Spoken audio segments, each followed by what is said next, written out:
Chapter 4. Spring Comes to Basin, Part 1. Quack, quack, said a voice. Basin looked at the yellow-beaked, moist-eyed, fluffy-feathered white duck in front of him. I guess this is goodbye, duck. Basin had received several secret orders from the Moon Prince over the past several months. One of them concerned the likes of this domestic white duck. It was a classic bit of livestock, easy to raise, and it frequently laid eggs. In fact, raising ducks had been the mission in question. At first, Basin had thought the Moon Prince must be making fun of him. For all the flaws he might have, he hailed from a clan that had historically been charged with guarding the imperial family, and now he was supposed to look after some waterfowl.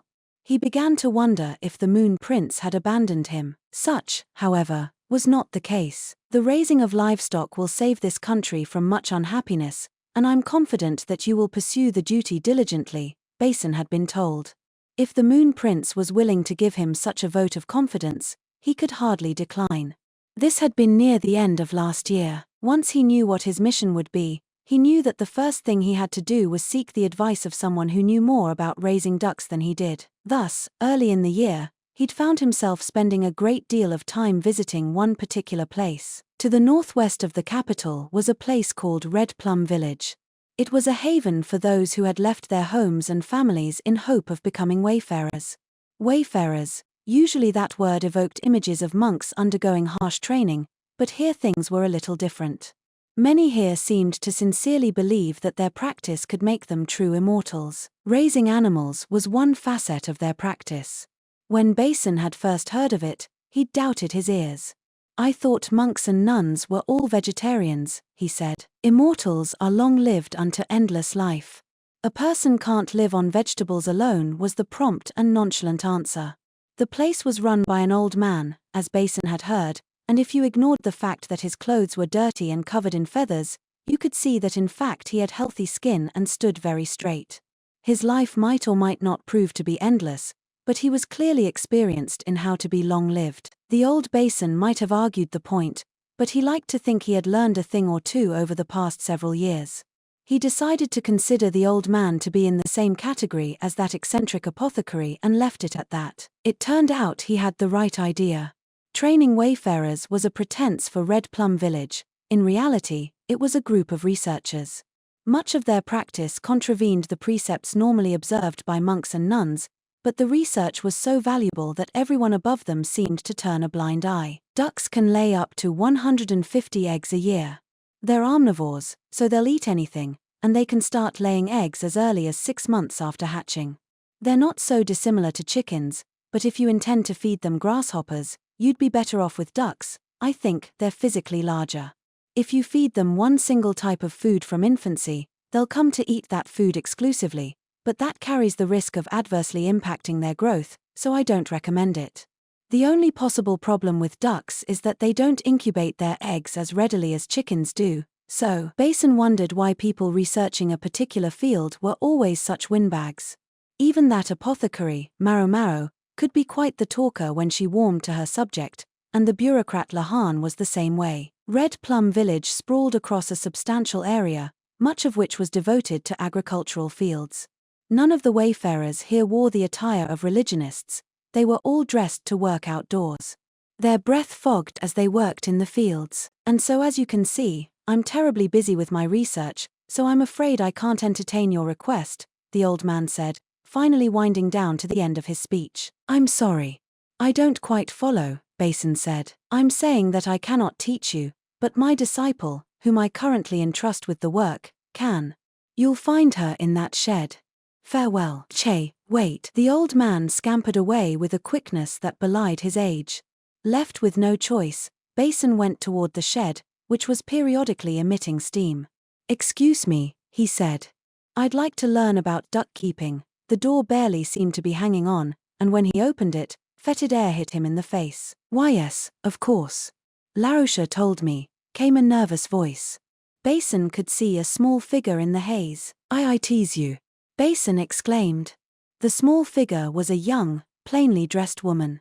The fabric of her outfit wasn't even dyed, let alone embroidered, and her hair, held back with a simple piece of string, had no hair sticks or ornaments. Yet, even without a spot of rouge or whitening powder, She looked so much more full of life than she had the last time he had seen her. Consort Lishu, I'm not a consort anymore, Master Basin. Standing before him was an ephemeral princess. A member of the Yu clan, who had twice entered the rear palace as consort of an emperor. What are you doing here? Basin asked. He immediately wished he could have said something more thoughtful. His sister Maomao would have given him a piece of her mind if she knew. Lishu had once been an upper consort, but she had been banished from the rear palace. True, she had been manipulated by the woman people called the White Lady, but that didn't change the fact that she had caused quite a commotion at court. Lishu had been obliged to retire from the world. No one had told Basin so much as where she had gone or what she was doing. The emperor said only that if he wished to see her, he should focus on doing great deeds. At a loss, Basin had recently made donations in cash and kind to several temples in hopes of making himself feel a little better. They hadn't even told him which temple she might have been hiding at. He was so flabbergasted by this unexpected reunion that he could hardly think. Well, as you know, I was banished from the rear palace. I couldn't go back to my family, or to my last temple. His Majesty intervened on my behalf so that I could come here to Red Plum Village, she said. Yes, but of all the places, Lishu's outfit was filthy in spots, smeared not just with mud but animal dung. Worst of all, there was no one in this shed but Basin and Lishu, and Basin agonized over whether it was appropriate for him to be alone with a young lady. Have you no attendants? What happened to that lady-in-waiting who used to serve you? Basin asked, shaken to see Lishu's reduced circumstances, almost as shaken as he was to have Lishu right here in front of him. You mean Kanan? I released her from my service. She has her entire future ahead of her, she shouldn't waste it here with me. I asked His Majesty to arrange a good match for her. Lishu smiled and glanced down, her long eyelashes fluttering. Basin clenched his fist. Then you're here alone. You mustn't worry. I have an old lady to look after me. Just one. Yes. I have no more need for heavy outfits or elaborate hair ornaments, after all. To Basin, Lishu's words carried an air of self-recrimination, and yet, her expression was as clear as a cloudless sky. Basin had never been the best at guessing what a woman might have been thinking, and right now he had no idea what to say or do.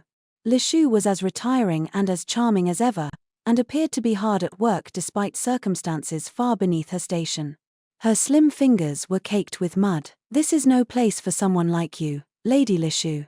I'll talk to them, convince them to give you better work, Basin said. It was the most helpful thing he could think of. Lishu, however, shook her head. No, thank you. I'm grateful for the thought, but these circumstances. Yes.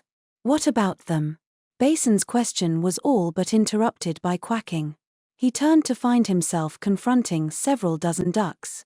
Qua! The birds surrounded Basin, peering at him with their heads cocked in puzzlement. He couldn't shake the sense that they were taking stock of him. Then the ducks waddled over to Lishu, nuzzling up to her. She patted their wings. At first, I was sure I couldn't possibly raise ducks, she told him. But I've looked after these sweethearts since they hatched, and they think of me as their mother. Larosha T told me that's just the way ducks are. When he heard the words ducks, hatched, and Larosha, he finally realized Lishu was the disciple the old man had been talking about. Lady Lishu. You mean, you? Yes. I was told to teach you about hatching ducks. Her stutter had vanished. Perhaps she was more comfortable surrounded by the animals. Master Basin, she said. Why yes. What is it? He asked, unconsciously straightening up as if addressing one of his superiors. Lishu glanced at him, then picked up a handful of her skirt.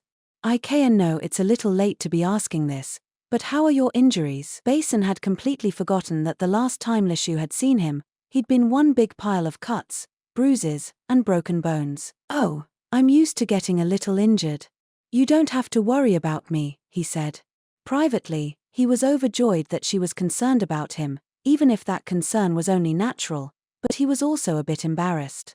He realized Lishu had never exactly seen him at his best. But you suffered all that for my sake. And I never even got to thank you. Lady Lishu.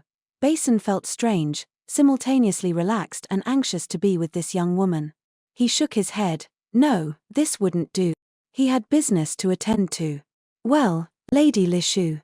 If you would be so kind as to instruct me. Why yes, of course, she said, but she sounded almost disappointed. There was a story passed down which related that long ago, when there had been a plague of locusts, the ducks had combated it by eating all the bugs. It was a legend, of course, not a serious model for policy, but at the same time, legends often contain a seed of truth. Ducks did eat insects. As omnivores, they frequently ate humans' leftover food, but during plagues of locusts they could eat those too. A few even preferred eating bugs and sought them out. Besides, having more livestock could only benefit the farmers. Therefore it had been decided that ducks would be distributed to the farming villages, but therein lay a problem. How would they get these ducks that they were going to give out? Ducks were living things. One didn't just snap one's fingers and make more of them. Here, like this. The eggs should always be kept slightly warmer than human body temperature. You can't just leave them lying there either, you have to turn them once in a while. Li Shu gently turned one of the eggs over in demonstration. It sat on a bed of straw, underneath which was soil as soft as mulch. The eggs won't hatch if they get too hot or too cold, so Laosha told me I should learn the temperature by touch alone. By touch alone? Why yes.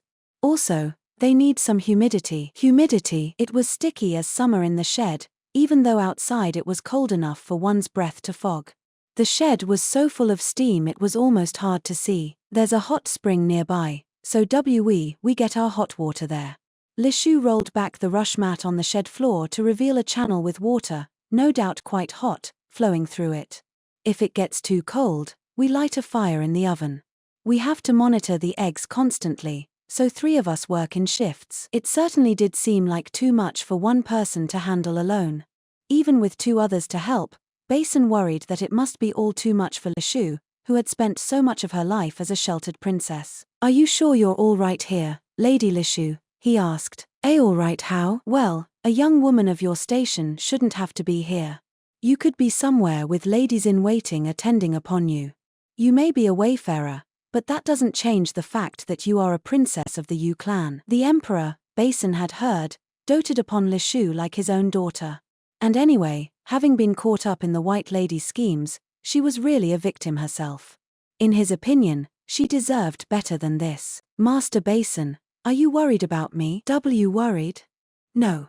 It's simply you're right, milady. Oh. And no, of course. I shouldn't have assumed you would be concerned about the likes of me. That's not what I meant at all. Basin cursed his mouth, which couldn't seem to string 2 coherent words together. If the Moon Prince were here, he would have known what to say. Basin, however, could only look at the wall of the shed and feel miserable. Master Basin, are you quite all right? Li Shu peered at him with worry. No, Basin was the one who was worried. Lady Li Shu, he began. You've suffered enough. You can go ahead and live the life you want now. Even Basin wasn't sure what he was saying. The life she wanted. What was that?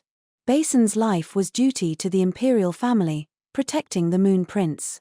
What he wanted didn't come into it. And he had the temerity to lecture Li Shu about choosing her own life. The words sounded hollow in his ears. Master Basin, Li Shu seemed like she could hardly speak. Of course not. She must have been too scandalized. Too deeply offended by the advice Basin dispensed so cavalierly. He resolved to learn what he had come here to learn as fast as he could and then go home. I don't know what I want yet. What I want has never mattered. I was never allowed to choose my own life. Then start now. I will. And what I want is to go on doing this for a while longer. She squatted down and turned another egg. Her clothes were filthy, her hair plain, and she wore no makeup at all. Yet on her face was something Basin had never seen there before, a small smile.